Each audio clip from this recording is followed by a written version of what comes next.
SIT అనేది ప్రాసెస్లో భాగంగా మాత్రమే ఫోన్ ట్యాపింగ్ సంబంధించి ఇప్పటివరకు చాలా మందిని అరెస్ట్ చేశారు, చాలా మందిని విచారించారు. అందులో బీజేపీ ఉంది, కాంగ్రెస్ ఉంది, బీఆర్ఎస్ ఉంది. దీని ఏదో పేద భూతందలు పెట్టి చూపాల్సిన అంశం కాదు. అదే కాకుండా ఇప్పటికే ప్రభాకర్ రావు గారు, ప్రణీత్ రావు గారు, రాధాకిషన్ రావు గారు, భుజంగరావు గారు, శ్రవణ్ రావు గారు జైలు పోయించారు. ప్రభాకర్ రావు గారు విదేశాలుంటే భారతదేశానికి కాంగ్రెస్ ప్రభుత్వం సిట్టు తెలంగాణ రాష్ట్రం రప్పించింది. ఇప్పుడు భారతీయ జనతా పార్టీ విజయమాల్యంలో లలిత్ మోడీని మొహిల్ చోక్సీని తీసుకురాలేకపోయింది. కానీ కాంగ్రెస్ పార్టీ తెలంగాణ రాష్ట్ర అధికారులకు వచ్చిన తర్వాత కేంద్ర ప్రభుత్వంతో కావచ్చు, విదేశాంగ శాఖతో మాట్లాడి సుప్రీంకోర్టుతో సంప్రదించి తెలంగాణ రాష్ట్రంలో ప్రభాకర్ రావు గారు తీసుకొచ్చి విచారణ జరుగుతూ ఉంది. అదే కాకుండా ఆ కేసులో ఇప్పటికే బీజేపీ నుంచి బండి సంజయ్ గారిని, ఈటల రాజేంద్ర గారిని, రఘునందన్ రావు గారిని, అదే విశ్వేశ్వరరెడ్డి గారిని చాలామంది విచారించి, కాంగ్రెస్ పార్టీ నుంచి మహేష్ కుమార్ గౌడ్ గారిని, మా గాంధీభవన్ సిపిఆర్ఓ హరిప్రసాద్ రావు గారిని విచారించారు. బీఆర్ఎస్ పార్టీ సంబంధించి కేటీఆర్ గారిని, హరీష్ రావు గారిని, సంతోష్ రావు గారిని, అదే కాకుండా చాలా మందిని విచారించారు. నిన్న కేశ గారిని విచారించారు. దాని మీద పేద రాజకీయం చేసే ప్రయత్నం బీఆర్ఎస్ పార్టీ చేస్తూ ఉంది. ఒకసారి అడ్రస్ మీద రాజకీయం చేస్తారు.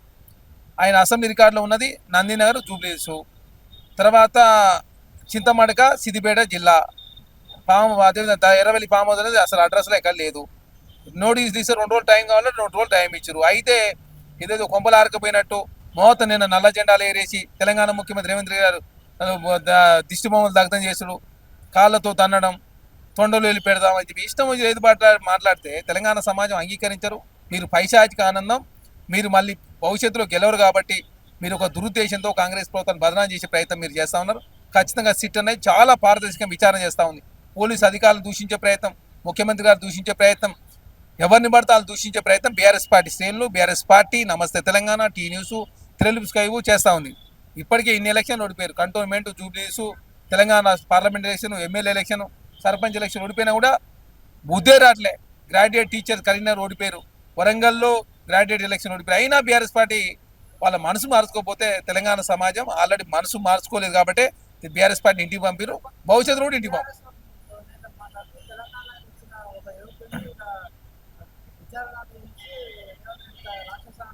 ఎక్కడ తెచ్చినావు తెలంగాణ? మీకున్న ఎంపీల సంఖ్య ఎంత? 547 పార్లమెంట్లో ఉంటారు. రాజ్యసభలో మీకు గుండు 0, లోక్సభలో మీరు ఉన్నదే 2. అప్పటికే విజయశాంతి గారు కాంగ్రెస్ పార్టీకి వచ్చింది. 543లో మీరు ఒక్కరుండి తెలంగాణ తెచ్చిరా? బిల్లు పాస్ అయితే ఎక్కడున్నావు మీరు? శ్రీమతి సోనియా గాంధీ కాంగ్రెస్ పార్టీ ఆంధ్ర రాష్ట్రంలో 175 ఎమ్మెల్యే స్థానాలు, 25 ఎంపీ స్థానాలను కోల్పోతాం తెలిసి కూడా తెలంగాణ ఇచ్చింది కాంగ్రెస్ పార్టీ. ఇచ్చినాక 2 సార్లు ముఖ్యమంత్రి అయ్యారు మీరు. ముఖ్యమంత్రి తెలంగాణ లూటీ చేసి, ఆగమాగం చేసి, 7 లక్షల కోట్ల రూపాయలు అప్పు చేసి తెలంగాణ దివాలా తీపిచ్చి మీరు మాట్లాడి తెలంగాణ సమాజం అంగీకరించరు. ఉద్యమ నాయకుడు అయితే లంగ పనులు చేస్తే ఫోన్ ట్యాపింగ్ పాల్పడితే వదిలిపెడతారా ఏంది?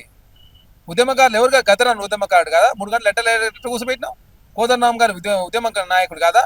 వారిని డోరు బలగొట్టి అరెస్ట్ చేయలే మీరు? ఎవరు ఉద్యమం? మేమంతా ఉద్యమకాలం కాదా? ఆర్ఎస్ ప్రవీణ్ కుమార్ గారిని అరెస్ట్ చేయలే మీరు? రేవంత్ రెడ్డి గారిని తలుపులు బద్దలు కొట్టి అరెస్ట్ చేయలే? మీరు చేసే కరెక్ట్ వేరే వాళ్ళు చేస్తే తప్పైనా అది. తెలువెల్లి రగన్న అరెస్ట్ చేయలే, తిరుమల మల్లన్న అరెస్ట్ చేయలే, TV9 రవిప్రకాష్ గారు అరెస్ట్ చేయలే, TV9 APN V6 వెలుగు బ్యాన్ చేయలే మీరు? అంటే మీరు చేసే కరెక్ట్ కాంగ్రెస్ పార్టీ చేస్తే తప్పైనా అది. చేసిన తప్పులన్నీ, చేసిన భాగవతాలన్నీ అందరు తెలుసు.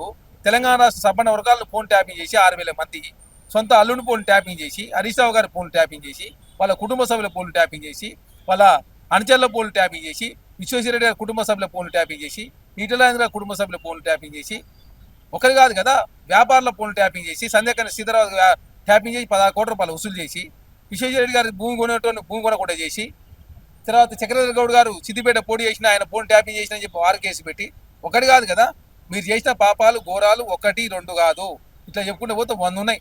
అవినీతి పాల్పడడం మీరే, ఫోన్ ట్యాపింగ్ చేసింది మీరే, గొర్రెల స్కామ్ చేసింది మీరే, కార్ రేసింగ్లో స్కామ్ చేసింది మీరే, తెలంగాణ రాష్ట్రంలో ప్రజాస్వామ్యం లేకుండా చేసింది మీరే, రాజకీయం చేసి రాజకీయంగా ప్రతిపక్ష పార్టీ నిర్వహణ చేసింది మీరే.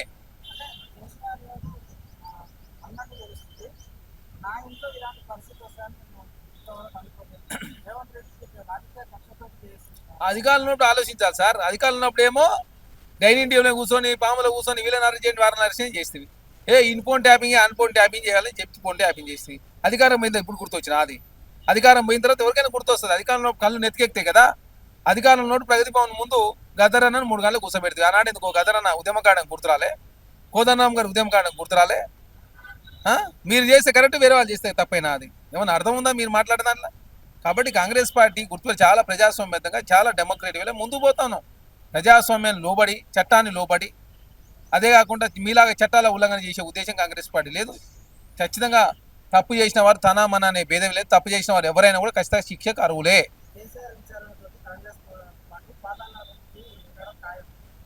ఈ పాతాళానికి ఆల్రెడీ మీరే పోయారు, మేము పోడు ఎక్కడిది.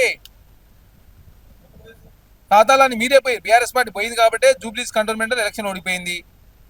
మీరు పాతాళాన్ని పోయారు కాబట్టి ఓనాడు ఎంపీలు 9, 11, 2, 5 ఈరోజు గుండు సున్నా. మీరు ఎంపీలు ఓడిపోయారు కదా, 37% ఓటు బ్యాంక్ 17% పరిమితి అయింది కదా. జూబ్లీస్లో మీ సిటీ స్థానం ఓడిపోతుంది, కంటోన్మెంట్ ఓడిపోతుంది, వరంగల్ గ్రాడ్యుయేట్స్ ఓడిపోయా, కరీంనగర్ టీచర్స్లో పోటీ చేయలేని పరిస్థితి. ఎక్కడ మీరు ఏం చేసారు, ఏం అయింది? కాబట్టి తెలంగాణ సమాజం అంతా గమనిస్తూనే ఉన్నారు.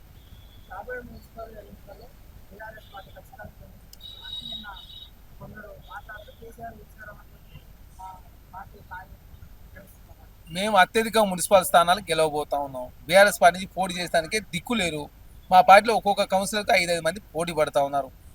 మన సర్పంచ్ ఎలక్షన్లో 20% లోపు ఉన్నటువంటి సర్పంచ్లు 64% సర్పంచ్ స్థానాలు గెలిచినాం. మీరు 80 స్థానం నుంచి 24 దిగదారితే మేము గెలిచిన ప్రచారం చేసుకున్నాం. మీరు ప్రచారం చేసుకున్న దిట్ట, యూట్యూబ్ వాడుకున్న దిట్ట. మీకు నమస్తే తెలంగాణ టీ న్యూస్ తెలుగు ఉంది. మాకు అట్లాంటి సంస్థలు లేవు. అదే కాకుండా మీ అకౌంట్లో 1515 కోట్లు ఉన్నాయి. మీకు సంవత్సరానికి 100 కోట్లు ఎఫ్డీ ఉన్నది. 10 కోట్ల రూపాయలు నెల ఖర్చు పెట్టి కాంగ్రెస్ పార్టీ మీద విషయం చెప్పే ప్రయత్నం చేస్తా ఉన్నాం. కాబట్టి తెలంగాణ సమాజం అంతా గమనిస్తూ ఉంది. మీరు ఏదైనా చేయండి, ఏమవుతుంది? మీలాగా చీకటి రాజ్యాన్ని నడపలేదు, మీలాగా ఫోన్ ట్యాపింగ్ పాల్పడలేదు, మీలాగా ప్రజాస్వామ్యాన్ని కూని చేయలే, ఎక్కడి చట్టాల ఉల్లంఘన జరగలేదు, రాజకీయ కక్ష కారుణ్యాలు తెలంగాణ రాష్ట్రంలో తావులేదు. మీరు రాజకీయ కుట్రలు చేసి తెలంగాణ ఫోన్ ట్యాపింగ్ పాల్పడి అవినీతి చేసి తెలంగాణ సంపద దోసుకొని ఆగమనం చేసి కాబట్టి తెలంగాణ రాష్ట్రంలో మీరు విచారణ ఎదుర్కొంటా ఉన్నారు. కాబట్టి విచారణ సంస్థలు పూర్తిస్థాయి డీటెయిల్స్ ప్రకటిస్తారు. అదే విచారణ సంస్థలు ఎవరు తప్పు చేసిరు, తప్పు చేయకపోతే అంత భయం ఎందుకు? తప్పు చేసిన కాబట్టి కాంగ్రెస్ ప్రభుత్వం విషయం చెప్పే ప్రయత్నం మేము చేస్తాం.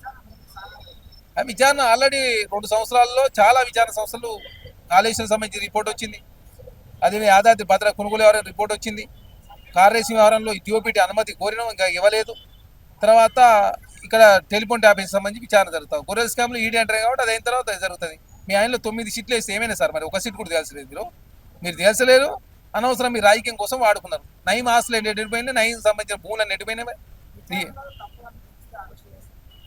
చట్టం తన పని తాను చేసుకుంటూ పోతుంది. ఇక్కడ చట్టం అనేది ఎవరి చుట్టం కాదు. కేసీఆర్ గారికి అదే చట్టం, కేటీఆర్ గారికి అదే చట్టం, మీకు నాకు అందరికి ఒకే చట్టం ఉండదు. అట్లా ఉండదు కదా. చట్టానికి ముందు అందరూ అతిథులే.